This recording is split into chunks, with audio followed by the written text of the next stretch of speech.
Сънувах сън. Странен сън. Искате ли да ви го разкажа? Сънувам, че както си вървя в нашата градина, изведнъж на земята виждам една паричка. Навеждам се и я вземам. След нея виждам друга паричка. Пак се навеждам и нея вземам. И изведнъж виждам много пари. Навеждам се и започвам да ги събирам. Събирам пари, събирам пари, събирам пари. Напълних си пазвите, напълних се престилката, цялата се напълних с пари. Че като ми дотежа, че като взех да потъвам, че като се изплаших, взех да хвърлям пари, хвърлям пари, хвърлям пари. Хвърлям, ама пак потъвам. Че като се изплаших, че като извиках. И се събудих. Той много пари да имало човек, хич не било хубаво. Олекна ми. И уж всичко беше сън, а в ръката ми останала една паричка. Искате ли да я видите?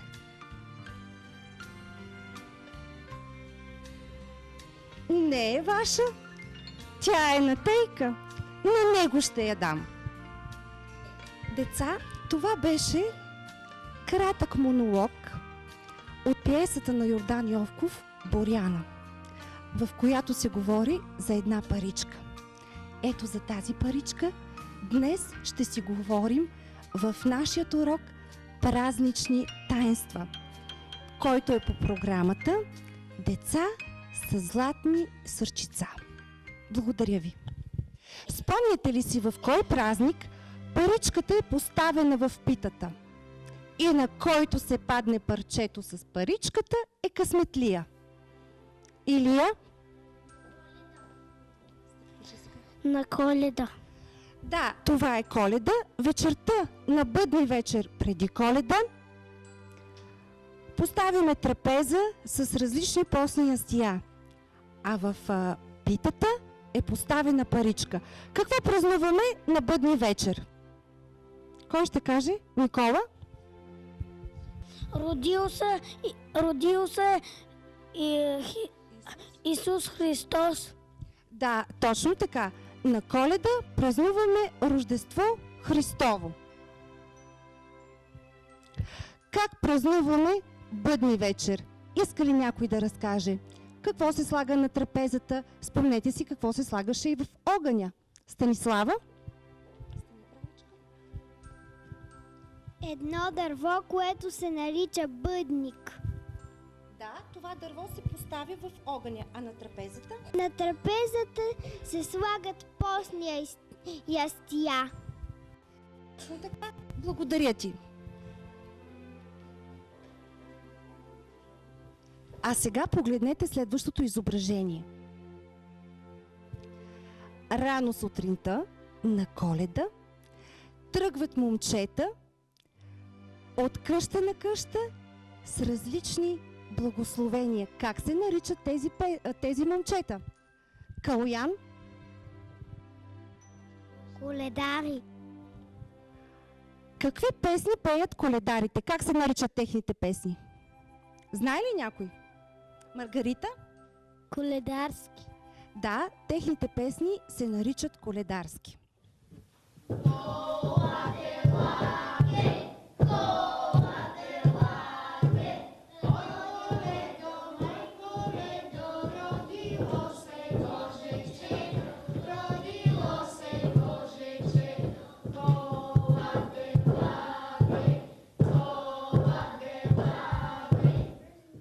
Няколко дни след Коледа има един друг празник, който децата много обичат. Познахте ли по изображението кой е този празник? Сурвачки. А как се нарича празника? Сурвакари. Да, на Нова година от къща на къща тръгват сурвакарите. средата на зимата, когато е най-студено, християните празнуваме един друг празник. По изображението можете ли да се досетите кой е празника и какво се случва тогава? Емилия. Да, тогава празнуваме Йорданов ден. Как празнуваме Йорданов ден?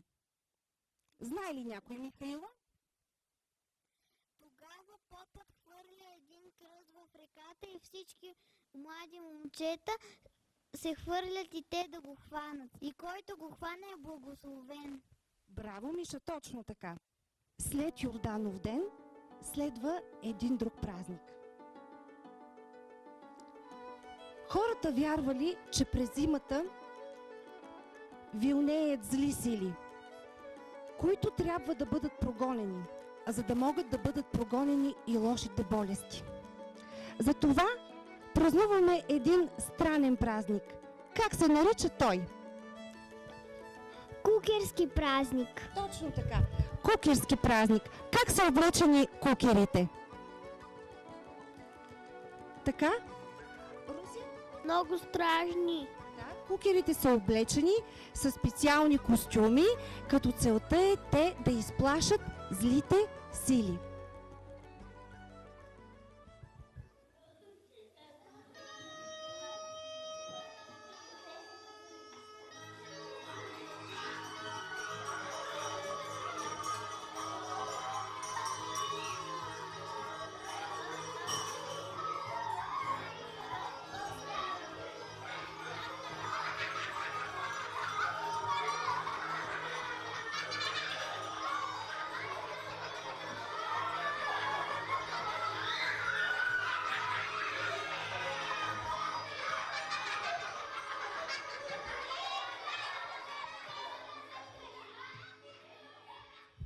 След дългата и тежка зима идва дългоочакваната пролет, а с нея и едни много красиви празници. По изображението можете ли да познаете кой е този празник? Ще ни каже Сашко Сантев. Цветница. Как празнуваме Цветница? Какво се прави на Цветница? Станислава? Там има една маса. В църквата има една маса. Хората се промушват от нея и злите сили изчезват. Добре, да приемем, че е така. Как са облечени момичетата на Цветница? Какво правят момичетата? Спомнете си обичай. Как се наричаше той, Ростислава? Момичетата са облечени също като цветята и отгоре имат венци. Момичетата са пременени с нови дрехи и имат венци от цветя на главите си.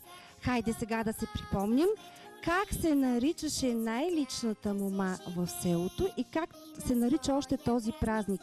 Миша? Празника се нарича Цветница, защото е ден на цветята. Добре. А как се нарича най-личната мома в селото, която води лазарките от къща на къща? Как се наричаше тя? Кумица. Точно така. Лазарките пеят лазарски песни, минавайки от къща на къща.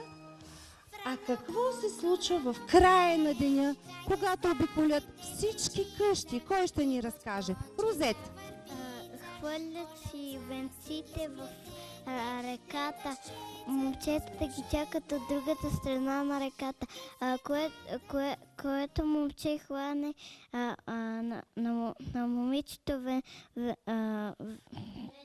венеца, ще се ожени за него. Да, момичетата вярвали, че което момче улови техния венец, това ще бъде бъдещият ти жених.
Една седмица след Цветница празнуваме Великден. Пролета дойде отново и донесе на света Възкресение Христово. Слънце, птички и цветя бият тралци камбани в градове и в села и отекват разноляни над гори, нивя, поля. Изовени тази песен да си подадем ръце, да речем Христос възкресен, да се чукнем съседце. Всяка година Великден се празнува на различни дати, но винаги в неделя. Българите се подготвят за този празник с постоянно постене. Някога хората спазвали най-строго постите и се хранели само с хляб, плодове и зеленчуци. След Светница започва Страстната седмица. До сряда всяка домакиня почиства своя дом и празнично подрежда всяко кътче от него. Както душата е чиста, така и домът трябва да бъде чист. В четвъртък, наречен още Велики четвъртък, е един много весел ден за децата, защото тогава се боядисват яйцата. В четвъртък жените стават сутрин рано, за да приготвят яйцата. Яйцата в една кошница скучали, ни игри, ни песни знаели. Затова с нетърпение от зарана очаквали приказка, но не коя да е, а онази за реката с цветовете на дъгата.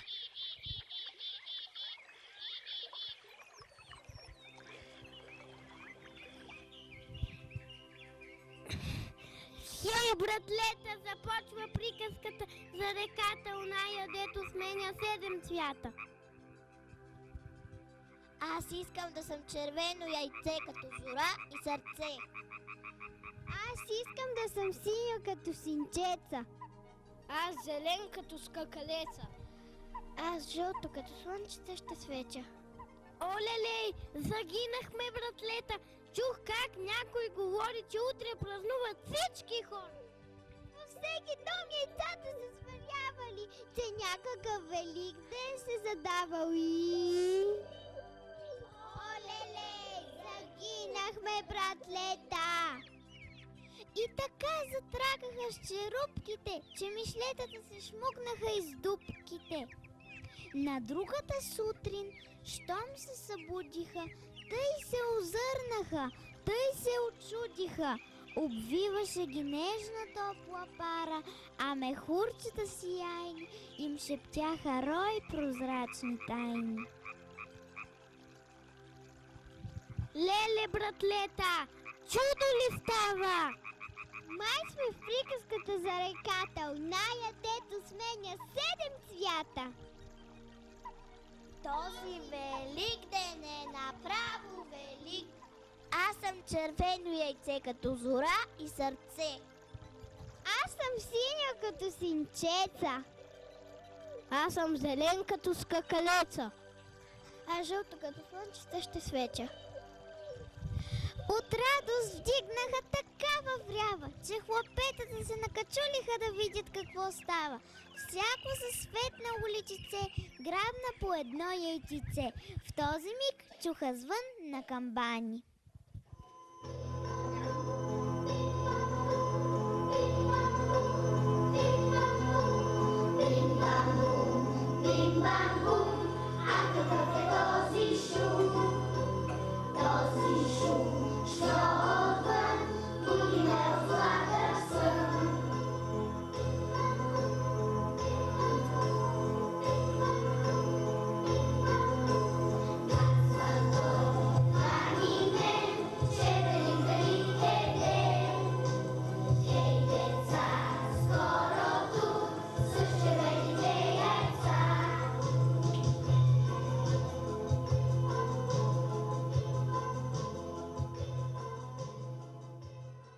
Боядисаните яйца се поставят в сито, покрито с червен плат.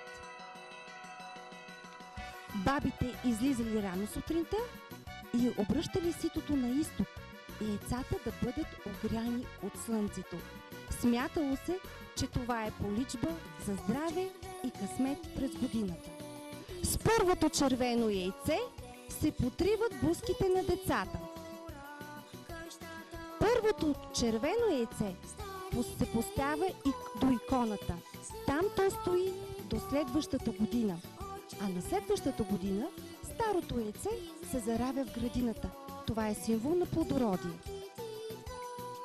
На следващия ден, наречен Разпети петък, защото тогава Исус Христос е бил разпънат на кръста, хората ходят в църквата. Промушват се под масата, защото това е символ на смъртта и възкресението на Исус Христос.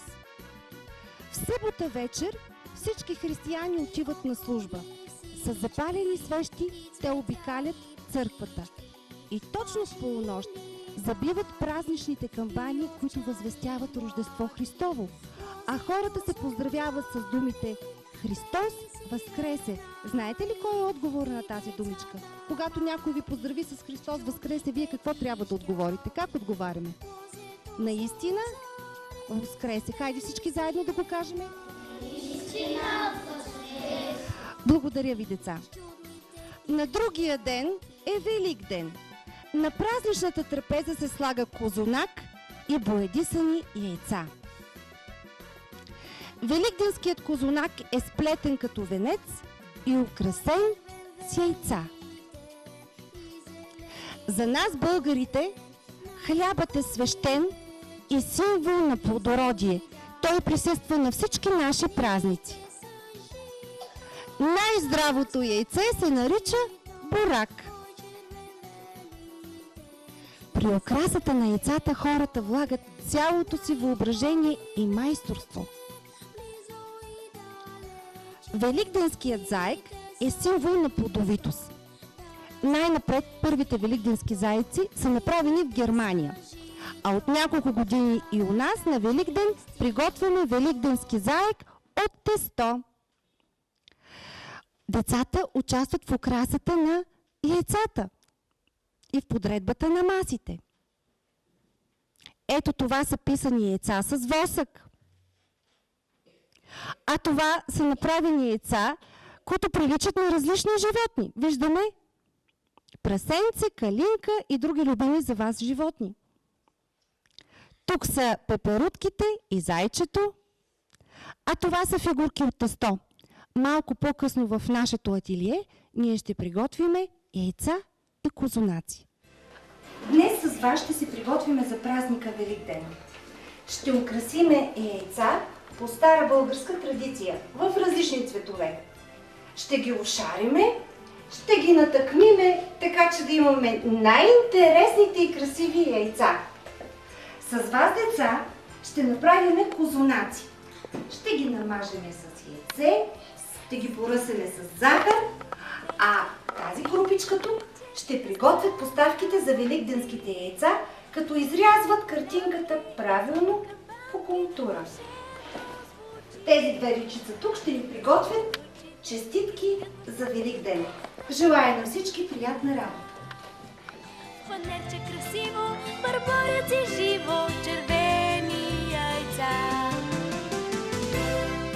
Великден, Великден, най-светлия ден. Разпалва доброто в теб и у мен. И хората стават прекрасни, безкрайно добри. Великден с надежда в душите гори. Великден, Великден, най-светлия ден. Разпалва доброто от теб и у мен. И хората стават прекрасни, безкрайно добри. Великден с надежда в душите гори.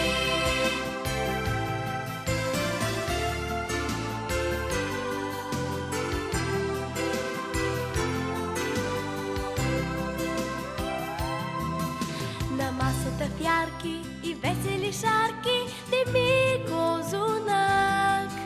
Припламват горещи великденски небески свещи на вярата знак. Христос е възкръснал и правдата пръснал на души наши. Молитвено всички се кръстим с ръчички за здраве